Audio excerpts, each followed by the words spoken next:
Victorian fashion wasn't just about looking elegant. It was a daily struggle wrapped in steel, fabric, and social rules. Women wore corsets that squeezed their waists, layers of petticoats for volume, and massive crinolines that made walking, sitting, or even fitting through a doorway a challenge. Getting dressed was a process. Moving was a strategy. And somehow, through all of this, they were expected to stay composed and graceful. But that brings up a practical question no one ever really talks about. How did Victorian women use the bathroom?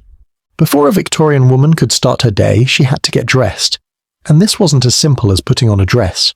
It was a full routine, almost like assembling a structure around her body.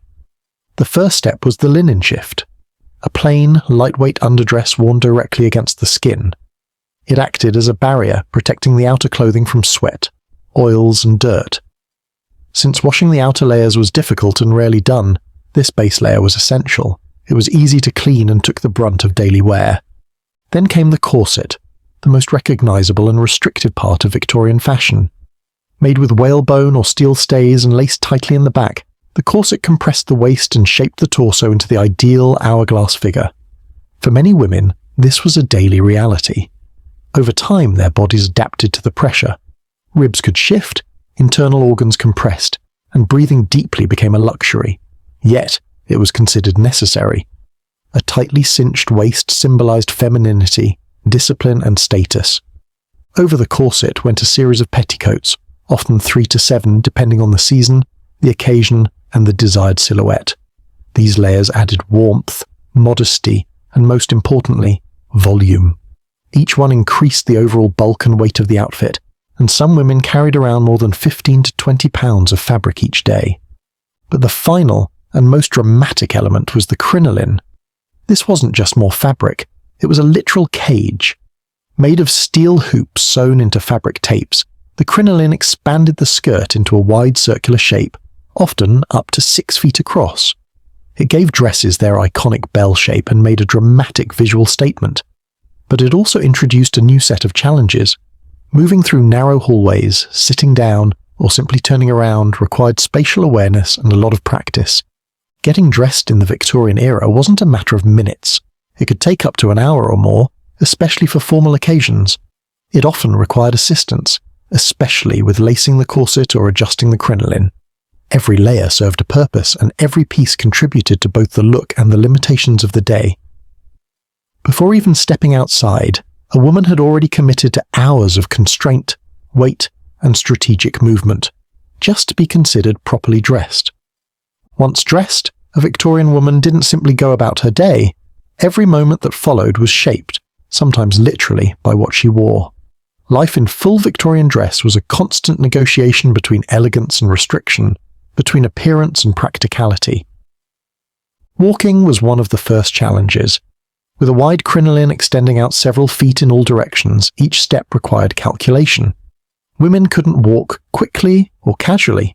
Movement had to be controlled and measured to avoid the skirt swinging too far or knocking into people, furniture, or objects in the room. On narrow streets, it became a careful dance. In crowded areas, passing others could feel like maneuvering a small parade float. Even turning around could be tricky. The hoops beneath the dress didn't bend easily, so pivoting too fast could throw the whole structure off balance. Some women developed a technique of gently lifting the sides of their skirt just enough to maneuver through tight spaces, but too much lifting risked exposing what society insisted should remain unseen. Sitting down was another strategic act. First, a woman had to find a seat wide and stable enough to accommodate the frame of her dress. Then came the slow process of backing into the chair, using one hand to feel for the seat, while carefully adjusting the fabric so it didn't bunch or collapse beneath her. If the crinoline bent the wrong way, it could tip or even trap her in an awkward position. Some furniture was even redesigned to accommodate this. Chairs without arms, shorter seats, or cushioned benches became common in middle and upper-class homes. And stairs, a nightmare. Going up required lifting the front of the skirt slightly, just enough to avoid tripping, but not so much as to expose one's ankles, which were considered indecent. Going down was even more dangerous. With limited vision under layers of fabric, missteps were common. A fall while wearing a corset and steel hoops could be serious, and often painful. Then there was the issue of heat and breathability. Victorian clothing was heavy, and in summer, unbearably so. With tight corsets compressing the lungs and multiple layers insulating the body, overheating was a real and constant threat. Women were known to faint, not always because of delicate nerves, as some like to believe, but because their clothes quite literally didn't let them breathe. There were no moisture-wicking fabrics, no air-conditioned buildings, just sweat, layers, and small fans. All of these physical difficulties had to be endured with an outward appearance of total ease. A woman could not appear sweaty, flustered, or uncomfortable, no matter what was happening beneath her dress. That was the Victorian ideal, composure at all times, no matter the personal toll. But perhaps the most private and most demanding challenge was managing basic bodily needs. Using the bathroom, handling menstruation, staying fresh, all had to be done within the confines of this fashion. No quick bathroom trips, no undressing in seconds. Everything required forethought, timing, and often assistance, and yet none of it could be visible. Victorian women were constantly working behind the scenes of their own appearances, adjusting and navigating an outfit that controlled how they moved, where they went, and how they were seen. In a society that demanded grace, restraint, and modesty above all, every step they took was part performance, part survival. Given the restrictive nature of Victorian fashion, using the bathroom was far from simple. With layers of heavy fabric, steel frames, tight corsets, and no modern plumbing in most homes, relieving oneself became a task of both engineering and etiquette. The key to managing it all was a surprisingly vital object, the chamber pot. Before indoor toilets became common, chamber pots were the standard bathroom solution across all social classes. But for women, especially those dressed in full Victorian fashion, they were more than just a convenience. They were a necessity that allowed them to maintain both modesty and mobility without undoing the architectural complexity of their clothing. The chamber pot's design evolved specifically to meet women's needs. The most common variety was oval or elongated, with a low curved rim and smooth interior. This shape made it easier to slide the pot beneath the multiple layers of skirts, petticoats, and crinolines without requiring a woman to fully undress. For privacy and sanitation, many had tight-fitting lids, which weren't just for odor control, they also served as silent signals. A closed lid often meant the pot was ready to be emptied, allowing for communication with household staff without a single word spoken. In wealthier homes, chamber pots weren't left out in the open. Instead, they were integrated into the home's furniture with impressive discretion. Commode chairs, which looked like decorative armchairs, had hidden compartments where a pot could be placed beneath a removable seat. There were bedside cabinets with doors and drawers that concealed the pot until needed. Even dressing tables and ottomans were sometimes designed to hold them, merging function with aesthetics. This wasn't about luxury. It was about upholding appearances. Everything, even the act of relieving oneself, had to be hidden behind layers of control, silence, and social grace. Yet having a pot available was only half the challenge. Actually using it, while wearing a corset, 7 petticoats, and a 6-foot-wide steel cage, required skill and physical awareness. Victorian women had to become masters of precision movement. They learned to adjust their skirts in just the right way, shift their posture carefully, and center themselves over the chamber pot with control and balance, all without removing a single layer of clothing. There were no zippers, buttons, or elastic waistbands. Everything was manual, subtle, and slow. This process often required assistance. In wealthier households, ladies' maids were trained to help with these routines. Their job was to lift skirts, position the pot, assist with balance, and remove the pot afterward, all while preserving the woman's privacy and dignity. It was a job that demanded strength, timing, and complete discretion. A good maid performed these tasks without being seen or heard, like a silent partner in a complex performance, and this was done multiple times a day. For many women, especially those managing social obligations, children, or long dresses during events, timing was critical. They had to anticipate when they might need to excuse themselves, navigate their layers quickly, and do so without delay. And yet they emerged from the process looking as if nothing had happened. Hair in place, skirt fluffed, face composed. The chamber pot may have been tucked away under a bed or inside a cabinet, but it was the unsung hero of daily Victorian life. Without it, the entire structure of women's fashion and the ability to function within it might have collapsed. It allowed them to maintain an illusion of effortless beauty, even when the reality beneath was anything but. Using the chamber pot while dressed in full Victorian fashion wasn't just a necessity, it was a skill. Between the corsets, petticoats, crinolines, and carefully arranged outer garments, nothing was simple, and certainly nothing was quick. Victorian women had to learn precise techniques to manage their bodily needs without removing a single layer of clothing. There were no zippers or elastic waistbands. Corsets were tightly laced, often by another person. Crinolines were made of steel hoops that formed a rigid cage around the lower body. Petticoats added weight and bulk, and skirts were long, wide, and layered. Once a woman was fully dressed, taking anything off for a bathroom break was nearly impossible, not to mention socially unacceptable. So instead of undressing, women learned to work within the structure. The key to it all was strategic movement. First, the chamber pot had to be placed properly, either by the woman herself or, in formal settings, by a discreet maid. Then came the process of adjusting the layers. Women would reach under the skirt from behind or to the side, carefully lifting the outer layers just enough to create access without revealing too much or disturbing the shape of the dress. Each fold of fabric had to be moved with intention. Underneath it all, split drawers made the process possible. Their open design meant women didn't have to remove any undergarments. Instead, they could simply position themselves over the pot, maintain balance, and complete the task. It sounds simple, but it wasn't. Doing this required core strength, flexibility, and posture control, all while keeping one's back straight, skirts in place, and expression composed. Balance was everything. With all the structure around the body, leaning forward too far or shifting the wrong way could send the crinoline off-center or cause the skirt to collapse awkwardly. Women had to maintain an upright, almost elegant pose, even while using the bathroom. It was part choreography, part muscle memory, and it wasn't always done alone. In wealthier households, ladies' maids assisted with the process, especially during events or formal outings when there wasn't time to manage everything solo.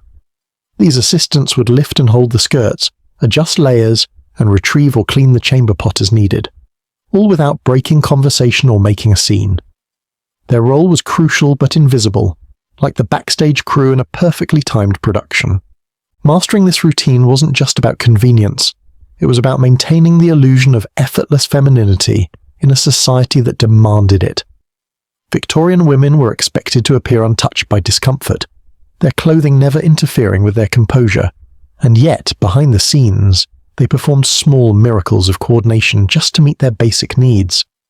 What looks like stillness in a Victorian portrait is, in reality, the result of constant adjustments, practiced techniques, and hidden effort. Every woman was part performer, part engineer, trained not just in etiquette, but in survival beneath steel, silk, and silence. In private, Victorian women had their routines, but in public, at parties, balls, theatres, or formal dinners, personal needs became a delicate logistical puzzle. The sheer complexity of their clothing didn't pause just because they were outside the home. That's where retiring rooms came in. Retiring rooms were specially designated spaces set aside for women to step away from public view and tend to their appearance, or more discreetly to manage necessities like using the chamber pot. These rooms were found in the homes of the wealthy, in upper-class social clubs, and in the more luxurious public venues of the time. And they weren't just bathrooms. In fact, they were never called that. They were elegant lounges, rooms filled with plush furniture and soft lighting, mirrors and wash basins. Some even had chandeliers, tea trays or writing desks, designed to create the impression that the women had simply stepped away to freshen up or rest, not to deal with the bodily demands that their clothing made so difficult. But make no mistake, retiring rooms were functional too. Hidden inside the refined furniture were chamber pots, tucked into decorative cabinets, or disguised within specially made chairs. These cleverly designed fixtures allowed women to relieve themselves without removing any part of their clothing, as long as they had mastered the technique, or had help. And that help was essential. Most women of means were accompanied by a lady's maid, a highly trained personal assistant who knew exactly how to lift, adjust, hold, and arrange every layer of the dress, all while making sure the woman remained composed and undisturbed. The maid would silently move into position, gather the skirts, secure the crinoline, and even hold the woman steady as she used the pot. Afterward, everything would be cleaned and reset with no fuss and no trace. The entire interaction was a study in silence and grace. No one discussed what went on in the retiring room, not even among women. To speak openly about it would be to break the illusion that true femininity was effortless, always clean, always composed. In this way, the retiring room was more than just a place to go. It was a social performance zone, a carefully constructed buffer between natural human needs and the image Victorian society demanded of women. It offered privacy, but not escape. It allowed for function, but always under the mask of refinement. For the upper classes, retiring rooms became essential to large social events. Without them, a woman wearing a steel-hooped crinoline and 7 layers of fabric might have no realistic way to relieve herself during an all-night ball. These spaces weren't luxuries. They were necessities hidden behind silk curtains and polished wood. And once everything was back in place, the corset snug, the skirt smooth, the hair untouched, she would walk back into the ballroom without a trace of what had just occurred. The performance resumed, the illusion held, and the world continued to admire her poise, unaware of just how much work it took to maintain. Despite all the layers, all the weight and all the restrictions, there's one detail about Victorian fashion that surprises almost everyone. For much of the era, many women did not wear underwear in the way we understand it today. At the beginning of the 19th century, it wasn't common, or even considered necessary, for women to wear anything under their petticoats and chemises, besides a simple linen shift. The sheer volume of fabric in their skirts was believed to provide enough modesty. In fact, some people thought that adding a garment between the legs was improper, or even unladylike, associating that kind of coverage with men's clothing or scandalous behaviour. But reality has a way of pushing back against idealism. As crinolines became larger and more structured, women began experiencing some very public wardrobe malfunctions. These hoop skirts, often made with lightweight steel, could act like giant sails in the wind. A sudden breeze on a street corner or while boarding a carriage could send the entire skirt flying upward, lifting everything with it. And without any kind of proper underlayer, this meant a very real risk of exposure. It was an embarrassing problem, and not just for the woman involved. Modesty was central to Victorian values. Something had to be done. The solution was both practical and quietly revolutionary: split drawers. These were loose-fitting underpants made from lightweight cotton or linen featuring 2 separate legs connected only at the waistband. There was no closed crotch, just an open seam running from front to back. This open design meant women could use the chamber pot without removing their drawers or having to untangle their layers. It was all about access and ease without sacrificing modesty. Split drawers quickly gained popularity among upper and middle-class women, especially those who attended formal gatherings or lived in homes with staff. They offered both security and convenience, protection against sudden gusts of wind, and a way to discreetly manage bathroom needs in complex clothing. For women already balancing corsets, crinolines, and layers of petticoats, any solution that made life a bit easier was welcome. By the late Victorian era, split drawers became a standard part of a woman's wardrobe, so common in fact that their presence was rarely discussed. Like most things related to women's undergarments at the time, they existed quietly, discreetly, and out of sight. But their invention marked an important shift. Victorian fashion wasn't static. It adapted. It bent to the physical realities women faced daily. And even within the tight boundaries of propriety and appearance, there was space for ingenuity. Split drawers were a small but clever example of how women preserved both their modesty and their dignity, without having to compromise one for the other. While Victorian women were expected to appear polished and composed at all times, the reality of staying clean and managing personal hygiene under layers of heavy clothing was far from effortless. Without modern plumbing, disposable products, or easily washable garments, hygiene was a constant challenge, one that required planning, creativity, and silent cooperation. Let's start with the basics. Toilet paper, as we know it, didn't become widely available until the late 19th century, and even then it was considered a luxury. Most working-class families made do with what they had: torn pages from newspapers, mail-order catalogues, or scraps of used paper. In rural areas, people turned to soft leaves, moss, or rags. For wealthier households, hygiene was handled more delicately. Small squares of linen cloth were often used, then carefully collected and washed along with the rest of the household laundry. These reusable cloths were a more comfortable and refined option, and served as another sign of class distinction, even in the bathroom. But maintaining cleanliness wasn't just about wiping. It was about managing entire wardrobes. Victorian dresses were made from expensive fabrics like silk, velvet, or fine cotton, materials that couldn't be washed regularly without risk of damage. Instead of frequent washing, outer garments were preserved through brushing, spot cleaning, and airing out after wear. To protect these more delicate outer layers, the inner garments, like chemises, shifts, and split drawers, were designed to absorb sweat and oils. These pieces were washed more often and acted as a shield between the body and the costly clothing above. Then there was the issue of menstruation, a monthly challenge that Victorian women handled quietly and with very limited resources. With no disposable pads, tampons, or pain relief medications, they relied on homemade solutions passed down through generations. The most common method was a belt and pad system. A soft, reusable belt tied around the waist or hips held absorbent cloth pads in place. These pads were often made from flannel, cotton, or layers of old rags, and were washed and reused multiple times. Some women used natural fillers like moss or wool for added absorption. Managing these materials throughout the day required privacy, awareness, and practice. Many women changed their cloths multiple times daily, coordinating it around their household duties or social events, often without access to plumbing or private bathrooms. Everything had to be done quietly, discreetly, and with the help of trusted maids or female relatives. It was a system of silent support. Menstruation wasn't widely discussed in public or even within families.